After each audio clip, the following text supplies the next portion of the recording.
देख रहे हैं अपना खास कार्यक्रम बिहार समाचार। बिहार समाचार में खबरें बिहार की, बातें बिहार की, देश दुनिया की तमाम खबरें जिसे आपको जानना जरूरी है।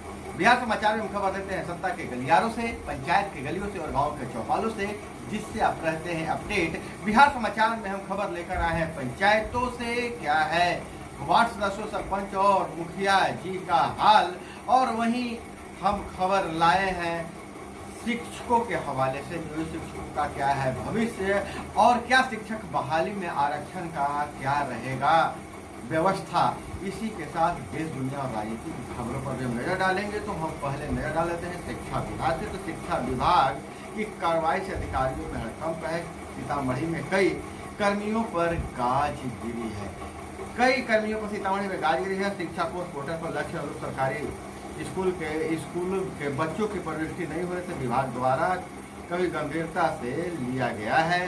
विभाग के आदेश के आलोक में डीईओ ने लापरवाह कर्मियों के खिलाफ सख्त कार्रवाई करने का निर्देश दिया है। वहीं अगर हम बात करें तो शिक्षा विभाग का जो शिक्षा पोर्टल है उसका ऑनलाइन हाजिरी गुरुजी के लिए जी का जंजाल बन गया है। गुरुजी इससे काफी परेशान है।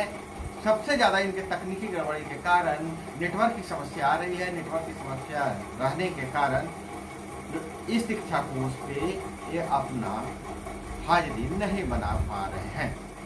वहीं सबसे बड़ी खबर आ रही है पंचायती राज के जनप्रतिनिधियों पर लगातार हो रहे हैं हमले, और हमलों के मद्देनजर अपनी सुरक्षा को लेकर पंचायती राज के जितने भी जनप्रतिनिधि हैं काफी चिंतित दिख रहे हैं, और उप मुख्यमंत्री समेत पंचायती राज मंत्री को पत्र लिखकर सुरक्षा की गारंटी की मांग की है। इसी के साथ वार्ड सदस्यों और पंचों का भत्ता बढ़ाने के लिए जो मानदेय है उस भत्ते को बढ़ाने पर सरकार निर्णय ले सकती है। इसकी हम आगे पड़ताल करेंगे। और इधर शिक्षा विभाग से खबर यह है कि 75% आरक्षण पर जो बहाली होना था, जो प्रधानाध्यापक के लिए 4,40,247 पद पर 50% के आरक्षण से ही अब भर्ती लिया जाएगा। बिहार में स्कूलों में प्रधानाध्यापकों के 40,275 पदों पर 50% ही आरक्षण पर नियुक्ति ली जाएगी। पहले यह 75% तक बढ़ाया गया था जातिगत सर्वे के बाद।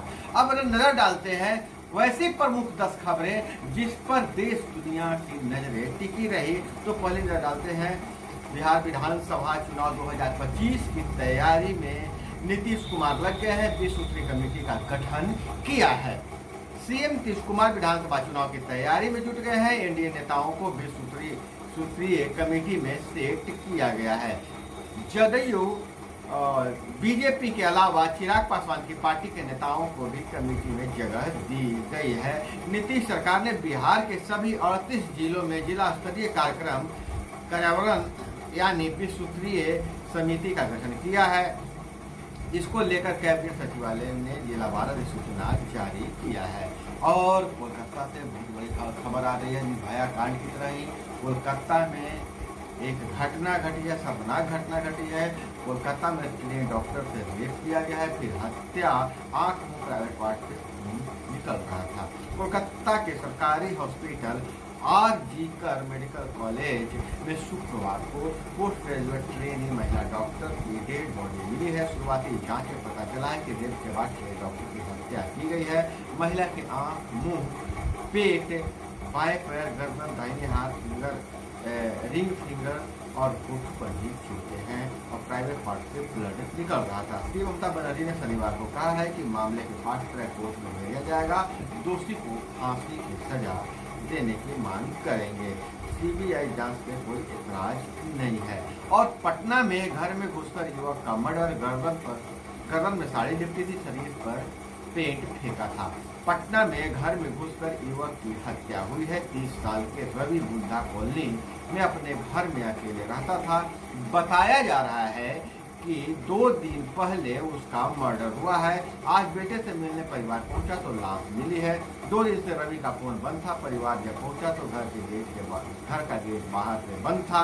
कमरे में बेड पर शव पड़ा हुआ था। रवि की गर्दन में साड़ी लिपटी हुई थी।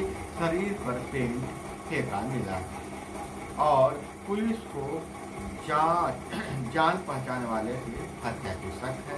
ऐसा कहा जा रहा है कि जान पहचान वाले ही हत्या की है।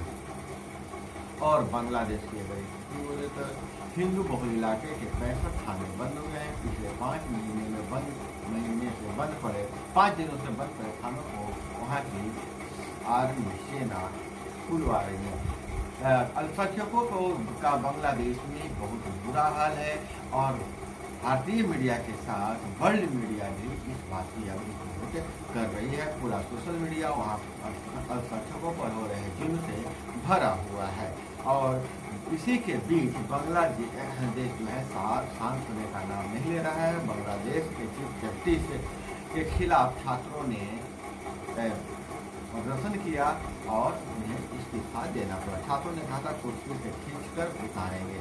बांग्लादेश में सुप्रीम कोर्ट के चीफ जस्टिस ओबैदुल हसन ने इस्तीफा दे दिया है।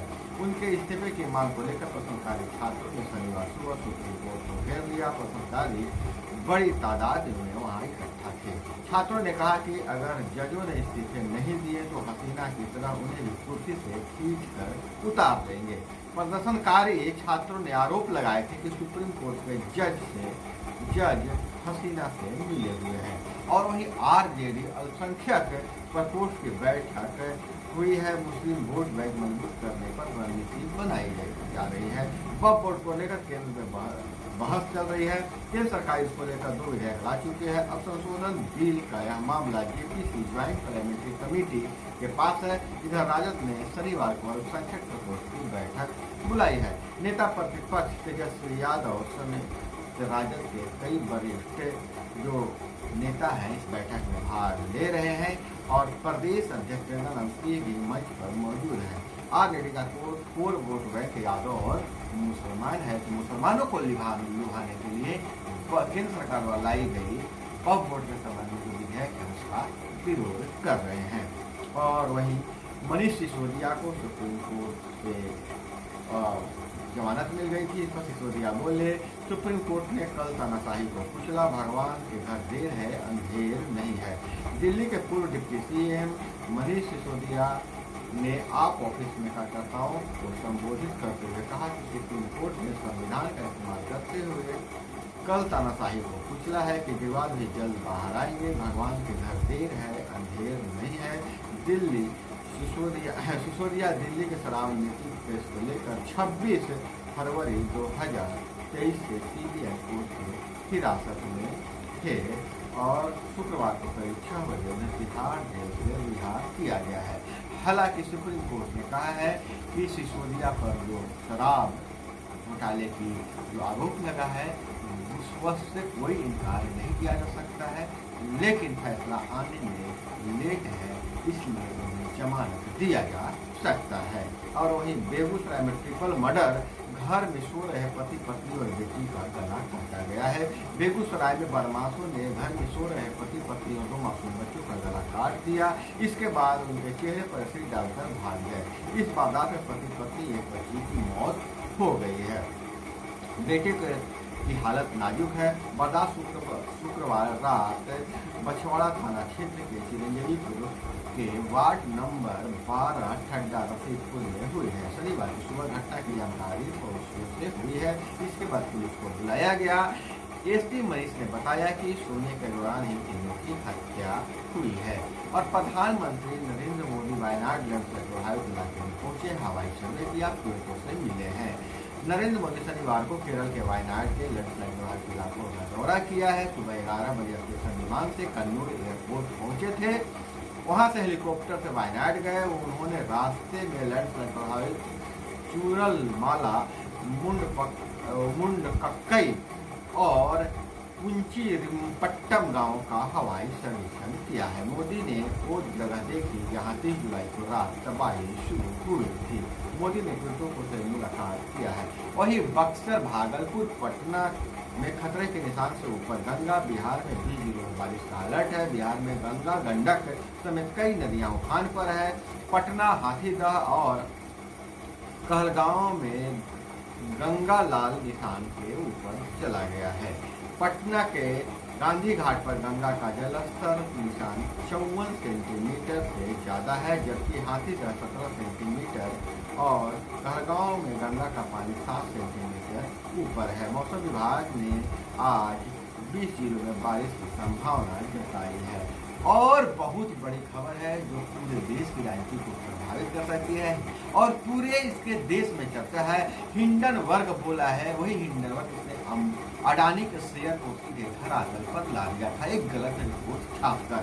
वही हिंडनबर्ग बोला है कि भारत में जल्द कुछ बड़ा होने वाला है। पिछले साल अडानी ग्रुप पर लगाए थे आरोप। अमेरिकी short selling firm Hindenburg research ने कहा है कि भारत में जल्द कुछ बड़ा होने वाला है। एक साल पहले अडानी ग्रुप पर मनी लॉन्ड्रिंग से लेकर शेयर मैनिपुलेशन तक के आरोप लगाने के बाद अब सोशल मीडिया प्लेटफॉर्म पर हिंडनबर्ग रिसर्च ने यह बात लिखी है। वो इस पोस्ट के जरिए हिंडनबर्ग ने किसी नए खुलासे के बारे में संकेत दिया, हालांकि उसने किसी भी कंपनी का नाम नहीं लिया है। और नौगछिया से बड़ी खबर आ रही है, स्कूल पर वज्रपात हुआ है और छत में छेद हो गया है। नौगछिया में बाल बचे, प्रिंसिपल कुर्सी पर गिरा मलबा, उपकरण और वायरिंग जला हुआ है। पुलिस जिला नौगछिया में शुक्रवार दोपहर करीब 2 बजे आकाशीय बिजली स्कूल पर गिर गई है। इसके कारण छत में छेद हो गया, बारिश का पानी पूरे कमरे में भर गया। घटना के समय प्रिंसिपल अपने ऑफिस में काम कर रहे थे। छत में छेद होने से मलबा उनके टेबल पर गिर गया है।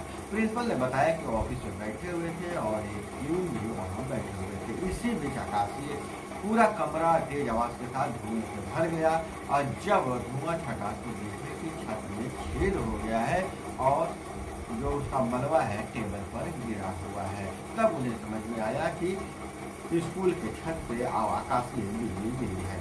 और सिपाही भर्ती कैंडिडेट होटलों में आपत्तिजनक हालत में मिले हैं। हाजीपुर पुलिस ने रेलवे स्टेशन के पास रेत का 6 कपल पकड़े हैं। हाजीपुर में सिपाही भर्ती को लेकर पेपर लीक के मामले को लेकर होटलों में छापेमारी चल रही थी। इस छापेमारी के दौरान एक होटल में 6 कपल मिले हैं और आपत्तिजनक स्थिति में देखकर पुलिस को होश उड़ गए। जब बाद में जांच की गई तो ये सारे सिपाही भर्ती परीक्षा करने गए थे। हालांकि इसकी सूचना उनके परिवार वालों तक पहुँचा दी गई है। और जैसा कि आपको पहले मैंने बताया था कि शिक्षा विभाग के जो पोर्टल पर हाजिरी की बात है, परेशानी ऑनलाइन हाजिरी परेशानी का सबब है। पदाध्यापक को पढ़ाने वाले शिक्षकों को मोबाइल ऐप के माध्यम से ऑनलाइन उपस्थित करना अनिवार्य कर दिया था। लेकिन कुल अगर हम बात करें पटना के ही कुल 14,948 शिक्षकों में से मात्र 2,550 शिक्षक ऑनलाइन उपस्थिति दर्ज कर पा रहे हैं। पटना जिले में 20% ही शिक्षक प्रतिदिन ऑनलाइन हाजिरी बना पा रहे हैं। इसके पीछे कारण है कई शिक्षा विभाग का सर्वर डाउन करता है। कई स्कूल सुदूर ग्रामीण इलाकों में है जहाँ नेटवर्क ही नहीं रहता है। और बहुत बड़ी खबर यह है कि विष्णुपद मंदिर निजी संपत्ति नहीं है। गया धाम पर सुप्रीम कोर्ट का बड़ा फैसला, हार गए हैं गयापाल पंडे। क्या है विवाद यह है कि विष्णुपद के स्वामित्व को लेकर धार्मिक न्यास बोर्ड और गयापालों के बीच 1977 में विवाद चल रहा है। 1992 में गया कोर्ट ने गयापालों के पक्ष में फैसला दिया था। इसके खिलाफ धार्मिक न्यास बोर्ड ने गया कोर्ट में अपनी दायर की थी। और मुख्य नगरी के रूप में प्रसिद्ध है, विश्व भर में प्रसिद्ध गया धाम के प्रसिद्ध विष्णु मंदिर लेकर 47 साल पुराने मामले में सुप्रीम कोर्ट ने फैसला किया है कि जो विष्णुपद मंदिर है निजी संपत्ति नहीं है।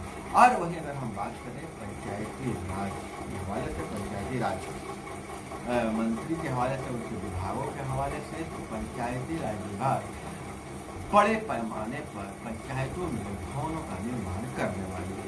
सिर्फ पेज और कई योजनाएं चलाने वाली है। छोटे छोटे चेक डैम से लेकर सड़क बनाने वाली है। लेकिन विवाद यह फंसा हुआ है कि पंचायती राज विभाग ने इसमें टेंडर प्रक्रिया लागू करने की बात कही थी। लेकिन कई संगठनों, मुखिया संगठनों और जनप्रतिनिधियों ने इसका कड़ा विरोध किया था। उसके बाद मुख्यमंत्री ने कहा था कि इसको पुनर्विचार करेंगे। अब मामला यह फंसा हुआ है कि जो विकास कार्य योजना चुनाव से पहले पंचायतों में लागू करना है, उसका रूपरेखा कैसे तैयार किया जाए, उस पैसे को कैसे खर्च किया जाए। पंचायत ग्राम सभा के माध्यम से, ग्राम पंचायतों के माध्यम से वार्ड सभा से खर्च करवाया जाए, इसे लेकर एक विस्तृत रूपरेखा तैयार की जाए। अगर अंदरूनी सूत्रों की अगर माने तो 15 अगस्त के बाद जो कैबिनेट की बैठक होगी, उसके बाद जो बिहार में पंचायती राज व्यवस्था है उसमें एक बड़ा परिवर्तन देखने को मिल सकता है। तो दोस्तों, यह तो तमाम खबरें जिसे आपको जानना जरूरी था। इसी तरह से खबरों के लिए जुड़े हमारे साथ। चैनल पर नए हैं तो चैनल को सब्सक्राइब कर लीजिए, वीडियो को लाइक जरूर कीजिएगा। मिलते हैं अगले वीडियो में। जय हिंद, वंदे मातरम।